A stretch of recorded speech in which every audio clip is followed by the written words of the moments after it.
El día que encontré $250.000 en efectivo debajo de la cama de mi hijo muerto, me di cuenta de que todo lo que creía saber sobre su muerte era mentira. Me llamo Rolando Thatcher. Tengo 52 años y por 20 años trabajé como supervisor de almacén en Brennan Logistics. Nada lujoso, nada complicado. Trabajo honesto, asegurándome de que los cargamentos llegaran a donde tenían que llegar. Mi hijo Jacoby tenía 24 años cuando murió. Recién estaba empezando su carrera en Ridgefield Trucking como despachador.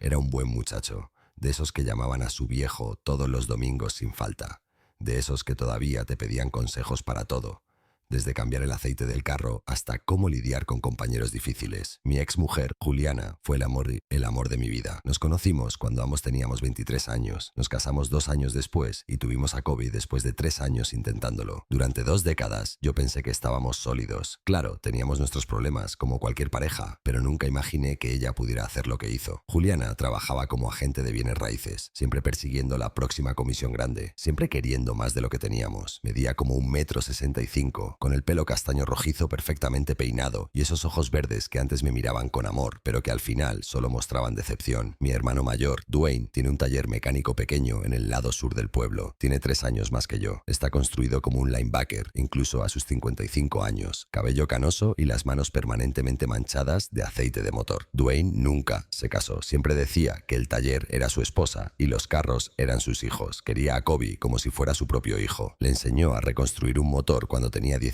años y nunca se perdió ninguno de sus juegos de fútbol americano en la secundaria. La sala del tribunal estaba repleta el día que mi vida se destruyó. Juliana estaba de pie en la mesa de la demandante. Su vestido negro nuevo probablemente costaba más de lo que yo ganaba en un mes. Se secaba los ojos con un pañuelo, aunque yo sabía que esas lágrimas eran tan falsas como su preocupación por nuestro hijo. Su abogado, Melvin Ashford, era el tipo de abogado que ves en vallas publicitarias prometiendo conseguirte lo que mereces. Usaba un traje de $3,000 y tenía esa forma de hacer que cada palabra sonara como la verdad del evangelio. Su señoría, dijo Ashford, su voz llenando la sala del tribunal. El enfoque negligente de Rolando Thatcher hacia la seguridad en el lugar de trabajo contribuyó directamente a la muerte de su hijo. Crió a Kobe para que creyera que los protocolos de seguridad eran sugerencias, no requisitos. Le enseñó que la velocidad era más importante que la precaución. Y ahora, por culpa de las enseñanzas imprudentes de su padre, Kobe Thatcher está muerto. Juliana subió al estrado y me señaló directamente. Tú lo mataste, Rolando. Tu negligencia mató a nuestro hijo. Todos esos años, presumiendo de ser el cargador más rápido, de conocer atajos para evitar las reglas de seguridad. Kobe aprendió eso de ti. Murió porque le enseñaste que las regulaciones no importaban. Cada palabra era un cuchillo en mi pecho, porque nada de eso era verdad. Yo siempre había sido estricto con la seguridad. Había despedido hombres por no usar cascos. Había amonestado trabajadores por técnicas incorrectas de carga. Pero Juliana tenía testigos. 3 de mis ex compañeros de trabajo que juraron que me habían oído decir cosas que nunca dije, que me vieron hacer cosas que nunca hice. El mazo del juez cayó como un trueno. El tribunal falla a favor de la demandante. El pago completo del seguro de vida de $800,000 se otorga a la señora Juliana Thatcher, junto con todos los bienes matrimoniales. Perdí todo ese día, la casa donde Kobe creció, la cuenta de ahorros que construimos durante 20 años y, lo más importante, mi reputación como padre. El periódico local publicó la historia con el titular: La negligencia del padre contribuye a la muerte laboral del hijo. Me convertí en el hombre que mató a su propio hijo por descuido. Pero 3 meses después, viviendo en el viejo apartamento de Kobe porque no tenía a dónde ir y necesitaba sentirlo cerca, saqué esa caja de seguridad de debajo de su cama. Mis manos temblaban cuando la abrí y adentro encontré la evidencia que revelaría la verdad. $250,000 en fajos ordenados de billetes de 100, 6 memorias USB etiquetadas con fechas que se remontaban 3 meses antes de su muerte y una nota escrita a mano con la letra cuidadosa de Kobe. La nota lo cambió todo. Papá, si estás leyendo esto, ya no estoy. Probablemente lo harán parecer un accidente. El dinero es de ellos. Lo tomé como seguro. Las memorias tienen todo. Empieza con la más antigua. Usa el dinero para defenderte, para limpiar tu nombre, porque sé que de alguna manera te culparán. Perdóname por no escucharte cuando me dijiste que no me metiera. Te quiero, papá. Haz que paguen. Cuando conecté esa primera memoria USB y vi los archivos de video, las hojas de cálculo y las grabaciones de audio, no podía creer lo que estaba viendo. Mi hijo había estado investigando una operación criminal en su empresa. Había reunido evidencia de tráfico de drogas, lavado de dinero y conspiración. Y en un video horrible vi a mi esposa sentada con su abogado planeando el asesinato de nuestro hijo por el dinero del seguro. Ese fue el momento en que lo entendí. Kobe no había muerto en un accidente, lo habían asesinado. Y la mujer con la que compartí mi vida durante 26 años había orquestado todo. La vida antes de que la tragedia golpeara era simple, pero buena. Cada mañana me levantaba a las 5:30. Hacía café en la misma taza azul que Kobe me regaló para el Día del Padre cuando tenía 10 años. Llegaba a Brennan Logistics a las 6. El equipo del almacén me respetaba porque nunca les pedí que hicieran nada que yo mismo no haría. Cuando un envío necesitaba apresurarse, yo estaba allí con ellos, operando el montacargas o cargando paletas. Así crié a Kobe también. Liderar con el ejemplo, trabajar duro y siempre hacer lo correcto. Kobe acababa de empezar a trabajar en Richfield Trucking 3 meses antes de morir. Estaba orgulloso de ese trabajo, su primera posición real después del Community College. Papá, me están confiando las operaciones de despacho para toda la ruta norte, me dijo en su primera semana. 30 camiones, todos coordinados desde mi escritorio. ¿Puedes creerlo? Cada domingo teníamos nuestra tradición, desayuno en el cafetín de Don Miguel en la calle 10, solo nosotros dos. Lo habíamos estado haciendo desde que Juliana empezó a trabajar los fines de semana con casas abiertas hace 5 años. Don Miguel siempre bromeaba diciendo que debería poner nuestros nombres en una mesa. Pedíamos lo mismo cada vez: huevos revueltos, tocino, pan tostado integral y suficiente café para alimentar un ejército pequeño. Papá, algo raro ha estado pasando en el trabajo, me dijo Kobe durante lo que sería nuestro último desayuno juntos. Estaba empujando sus huevos por el plato, sin comer realmente. Eso no era normal en él. ¿Qué tipo de raro?, le pregunté, untando mermelada de uva en mi tostada. Algunos de los conductores están haciendo paradas extra que no están en los manifiestos. Lo noté cuando estaba revisando los recibos de combustible. Están usando más gasolina de la que sus rutas programadas necesitarían. Y los datos del GPS muestran paradas en direcciones que no están en nuestro sistema. Dejé mi taza de café y miré a mi hijo. Tenía mis ojos cafés, pero las facciones afiladas de su madre. Y en ese momento, esos ojos estaban preocupados. ¿Has hablado con tu supervisor sobre esto? ¿Frank Nukem? No, todavía no. Quería estar seguro primero. He estado documentando todo, guardando copias de los manifiestos irregulares. Kobe, escúchame. Repórtalo a tu supervisor y deja que él lo maneje. No te metas en política de la empresa. Eres nuevo ahí, no conoces el panorama completo. Él asintió, pero vi vacilación en sus ojos. Sí, tienes razón. Probablemente no es nada. Tal vez solo están haciendo mandados personales o algo así. Exactamente. Concéntrate en hacer bien tu trabajo. Eso es lo que importa. Kobe tomó un sorbo de su café. Luego me miró con una expresión que no pude descifrar del todo. Oye, papá, si algo me pasa alguna vez, quiero que sepas que todo lo que he hecho ha sido para hacerte sentir orgulloso. No va a pasar nada, le dije, riéndome de la repentina seriedad. Tienes 24 años, sano como un caballo, y trabajas en una oficina. Lo más peligroso que enfrentas son los cortes de papel. Él sonrió, pero la sonrisa no llegó a sus ojos. Lo sé, solo lo digo. Has sido el mejor padre que alguien podría pedir. Quiero que lo sepas. Guarda el sentimiento para mi funeral, que no será hasta dentro de otros 30 años por lo menos. Le dije, ahora cómete los huevos antes de que se enfríen. En casa, las cosas con Juliana habían estado tensas durante meses. Ella quería que solicitara el puesto de gerente de operaciones en Brennan, un trabajo de escritorio que pagaba $20,000 más al año, pero me alejaría del piso del almacén. Rolando, podríamos tener mucho más, decía durante la cena.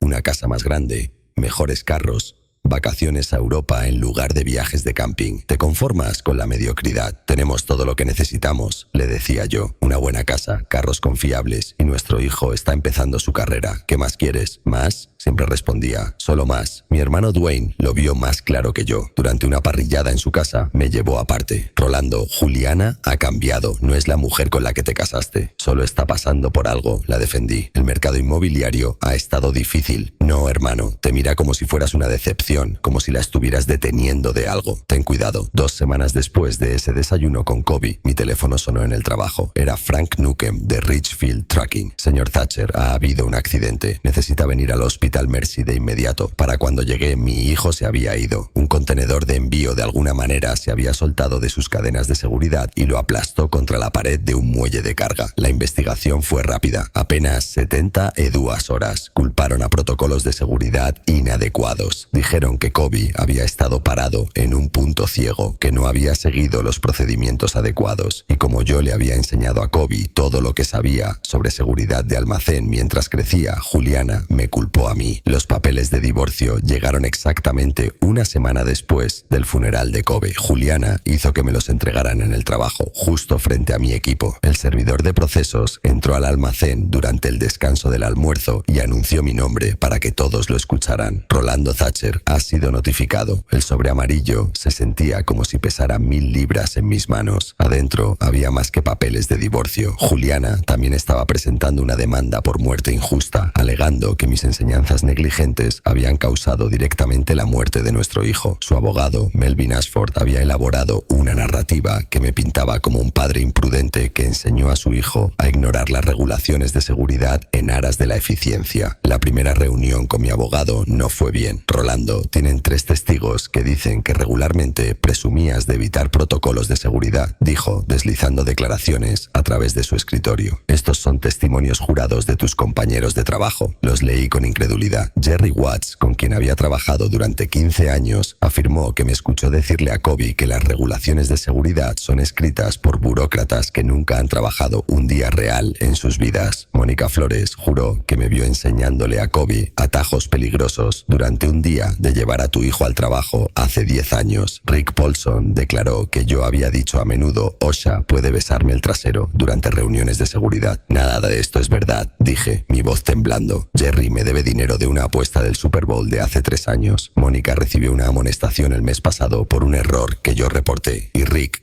recomendé en contra de su promoción 2 veces porque él era realmente inseguro. Esta gente está mintiendo. ¿Puedes probarlo?, preguntó mi abogado.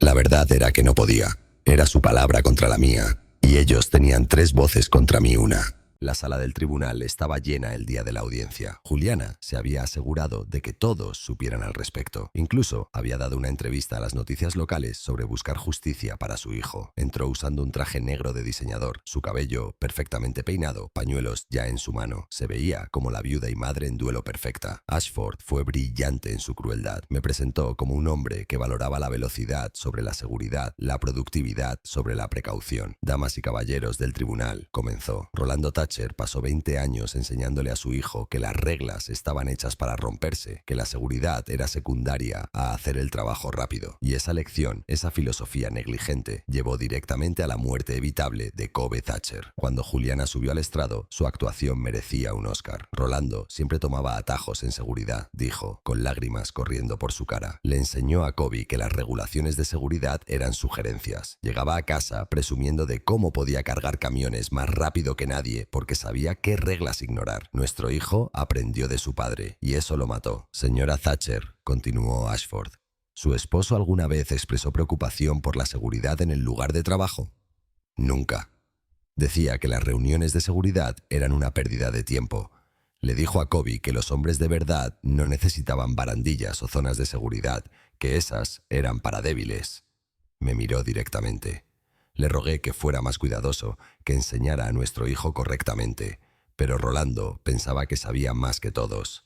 Y ahora nuestro bebé se fue. El contrainterrogatorio de mi abogado fue débil. Juliana había ensayado cada respuesta. Tenía una respuesta para cada desafío. Cuando le preguntaron sobre mi historial de seguridad en el trabajo, afirmó que yo había manipulado el sistema e intimidado a los trabajadores para que no reportaran incidentes. Los 3 testigos fueron aún peores. Habían coordinado sus historias perfectamente.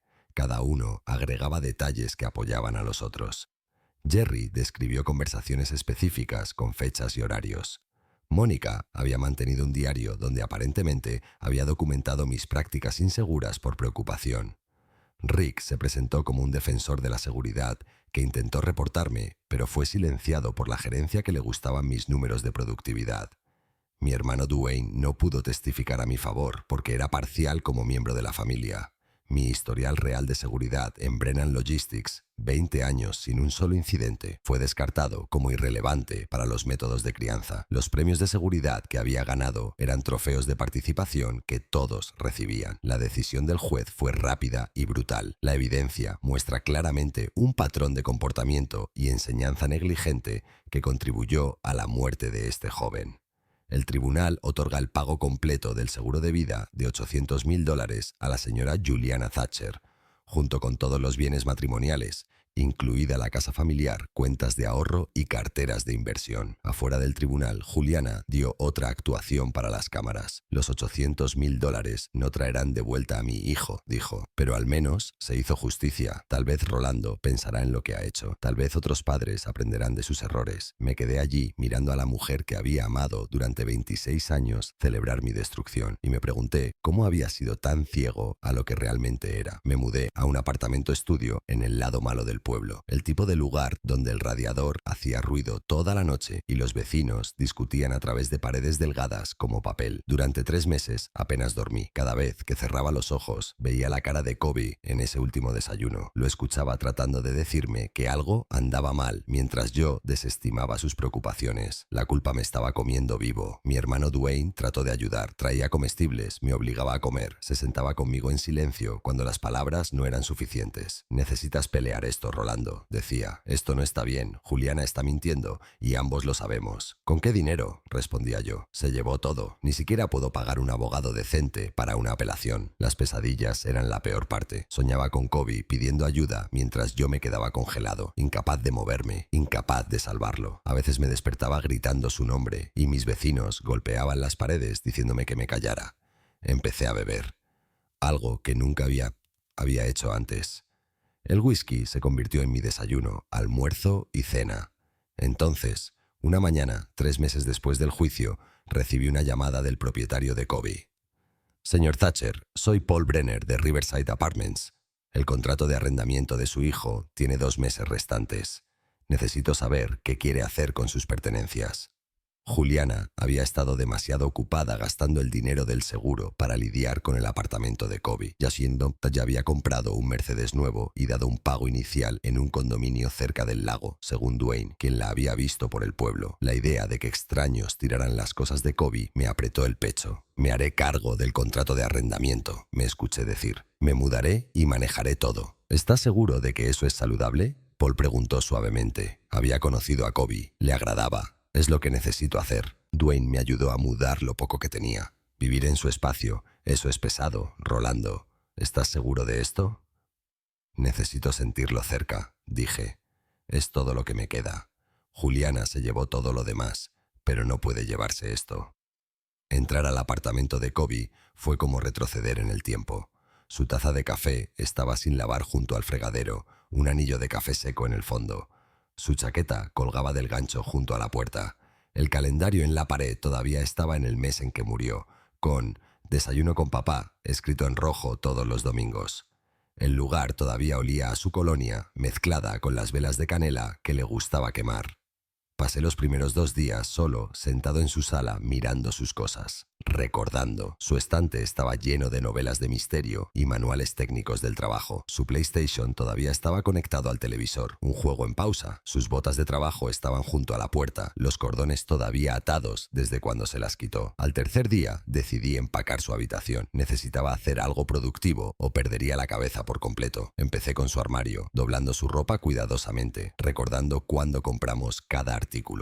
La camisa de su graduación universitaria, la corbata que le regalé para su primer día en Richfield. Cuando llegué a la cama, quité las sábanas y levanté el colchón para revisar debajo. Ahí fue cuando la vi, empujada lejos contra la pared, cubierta de polvo. Una caja de seguridad de metal que nunca había visto antes, del tamaño de un maletín, con un candado de combinación asegurándola. Mi primer pensamiento fue que podría ser privado, algo que un hijo no querría que su padre viera. Pero Kobe se había ido, y algo sobre encontrarla escondida tan cuidadosamente hizo que mi pulso se acelerara. Me senté en el piso y probé diferentes combinaciones. Su cumpleaños, 0415, nada. Nuestra dirección, nada. Su número de seguro social, nada. Entonces, recordé el día que consiguió su primera bicicleta. Tenía 7 años, 15 de julio de 2008. Se había caído 6 veces antes de finalmente montarla por la calle, y cuando regresó, su sonrisa era más brillante que el sol. ¿Me viste, papá? Me viste ir. 5.962 clic. El candado se abrió. Adentro, lo primero que vi fue dinero. Fajos y fajos de billetes de 100 envueltos en bandas de banco. Los conté con manos temblorosas. $250.000. ¿De dónde sacó mi hijo $250.000 en efectivo? Debajo del dinero había 6 memorias USB, cada una etiquetada con fechas de los 3 meses antes de su muerte. Y en el fondo, un sobre blanco con papá escrito en la letra de Kobe. Abrí la carta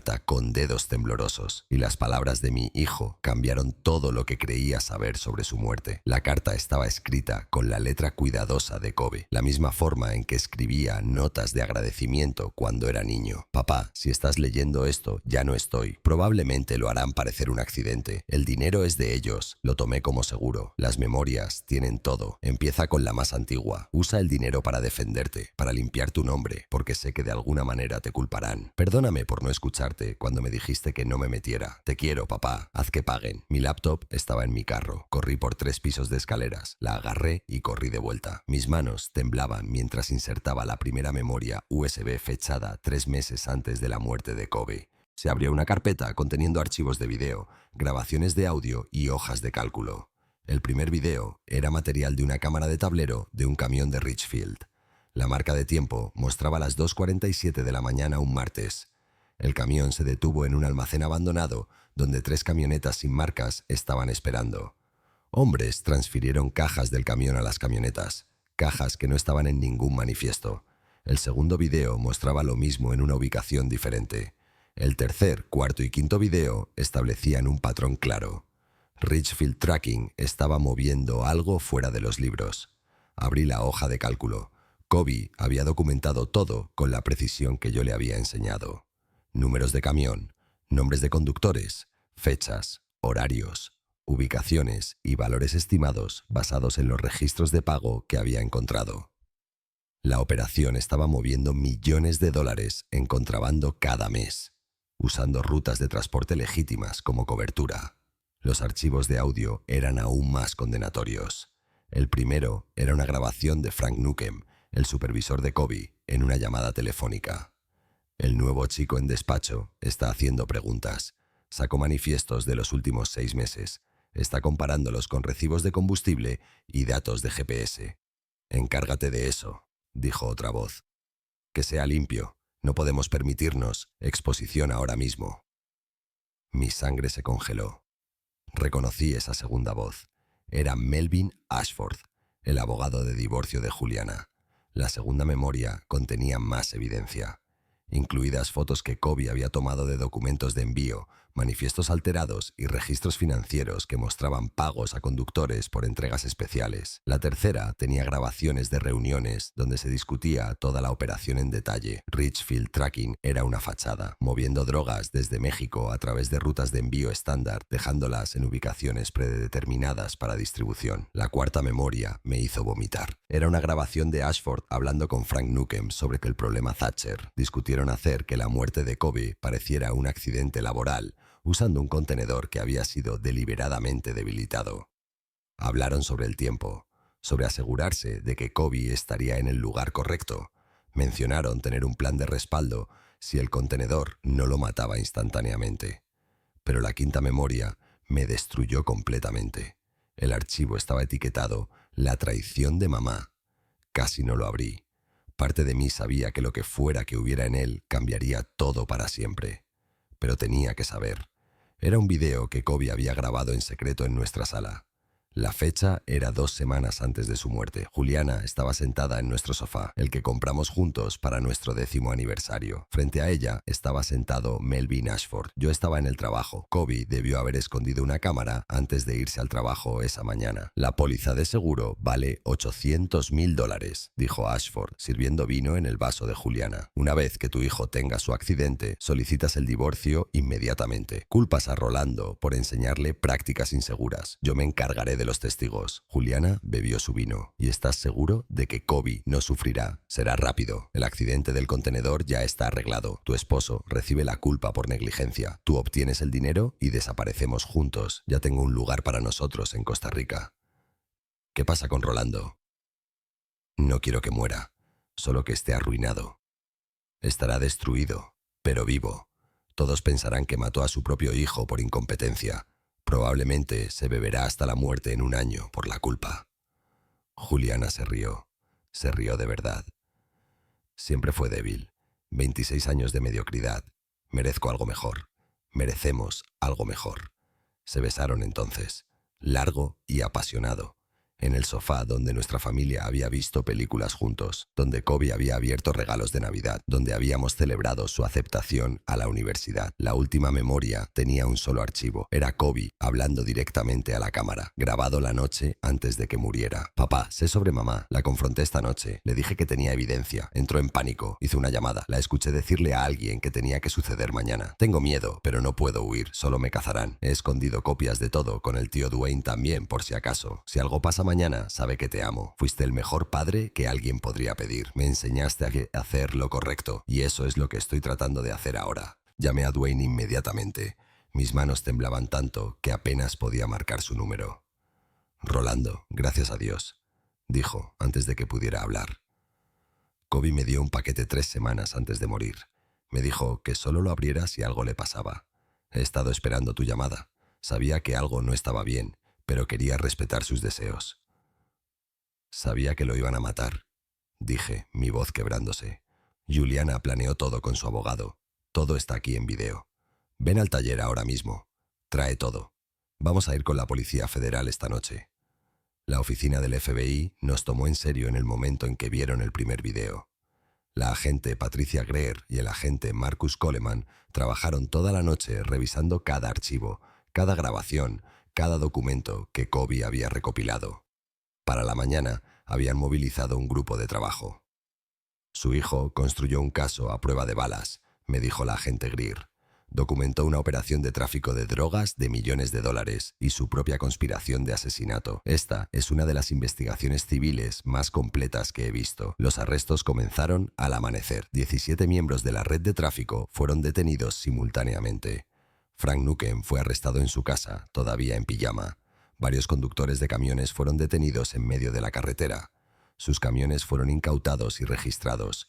Encontraron 12 millones de dólares en heroína escondida en compartimentos falsos. Melvin Ashford intentó huir. Llegó al aeropuerto, pero fue arrestado en la puerta. Un boleto de ida a Brasil en su mano. Tenía 2 millones de dólares en cuentas extranjeras y 3 pasaportes falsos en su equipaje de mano. Juliana fue más difícil de encontrar. Desapareció el día después de que me mudé al apartamento de Kobe, probablemente sintiendo que algo andaba mal. El FBI la rastreó hasta un resort en México, donde estaba viviendo bajo el nombre de Jennifer Morrison, con su nuevo novio, un asociado de Ashford llamado Dennis Bale. Las autoridades mexicanas la arrestaron durante un tratamiento de spa. El video de las noticias la mostraba gritando sobre su inocencia mientras la arrastraban esposada. Durante el juicio, la verdad salió con detalles devastadores. Ashford había estado dirigiendo la operación de drogas durante 5 años. Usaba su práctica legal como cobertura. Había seducido a Juliana 6 meses antes de la muerte de Kobe. Le prometió riqueza más allá de sus sueños si lo ayudaba a eliminar la amenaza que Kobe representaba. Habían planeado cada detalle, desde el accidente del contenedor hasta culparme por negligencia. Se suponía que sería simple. Juliana se derrumbó en el estrado de testigos. Ashford me prometió que Kobe solo sería herido lo suficiente para el seguro. Cuando descubrí que estaba muerto, quise detener todo, pero Ashford dijo que teníamos que continuar o ambos iríamos a prisión. La respuesta del fiscal fue fría como hielo. Usted vendió la vida de su hijo por dinero, señora Thatcher. Se sentó en ese tribunal y destruyó a su esposo mientras el cuerpo de su hijo apenas estaba frío en la tumba. No hay versión de esta historia donde usted no sea un monstruo. Jerry Watts, Mónica Flores y Rick Paulson confesaron perjurio. Ashford les había pagado a cada uno $50,000 para mentir sobre mi historial de seguridad.